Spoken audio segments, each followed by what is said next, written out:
Well, firefighters in Cape Town, South Africa have gained the upper hand on a massive wildfire ravaging the city. But first, there is some breaking news out of Chad, and Ian Lee is joining us now in London following a number of stories, including this breaking news. What's going on, Ian?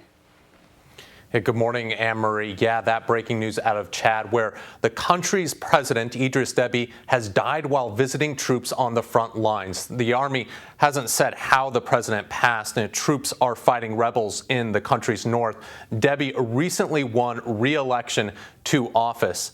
And we are now moving on to South Africa, where a massive fire is now under control. It took roughly 200 firefighters battling it around the clock. Strong winds and hot, dry conditions fueled the flames, and as they spread around the mountain, people were evacuated ahead of this inferno. Some of Cape Town's iconic buildings have also been damaged, including at the local university. Firefighters used helicopters to try to slow the spread of the flames, but had trouble navigating the thick smoke. The fire is now smoldering, but firefighters are keeping an eye out for flare-ups. Investigators believe the cause of the fire is a campfire that wasn't properly extinguished.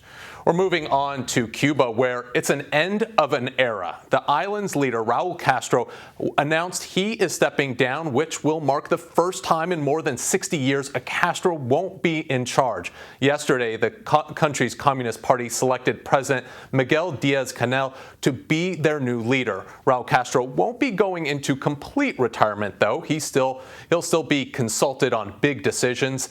Cuba watchers don't expect Diaz-Canel to make waves, at least initially, because he'll still need the support of the old guard. Next, we are in India, where all citizens over the age of 18 can get the COVID vaccine starting May 1st. And this comes as the country struggles with an increase in infections, around 200,000 a day, and an uptick in deaths. Many hospitals are facing a shortage of beds and oxygen. Vaccinating every adult is key to curbing the virus, but India is short on vaccines. The main suppliers have been unable to meet international requirements. They're also complaining about not having enough raw materials for production. Finally, we are staying in India for a daring rescue. Security camera footage shows a railroad worker dashing to save a child on train tracks in Mumbai, and he's able to grab the child and lift him onto the platform just in the nick of time before a speeding train passes by. The child was with his blind mother when he fell onto the tracks. Fortunately, nobody was injured. And Anne-Marie, the guy is truly a hero for risking his life to save the child, and it's also good to know that he's getting the recognition he deserves from the country. And I also enjoy being able to leave you today with a good news story. I know my folks who are watching are going to be happy for that as well. I know, something a little uplifting. That guy was amazing. I hope that he gets so a little fast. more than recognition. I hope he gets a raise and maybe to put him on the track team or something. He was super fast. He came out of nowhere.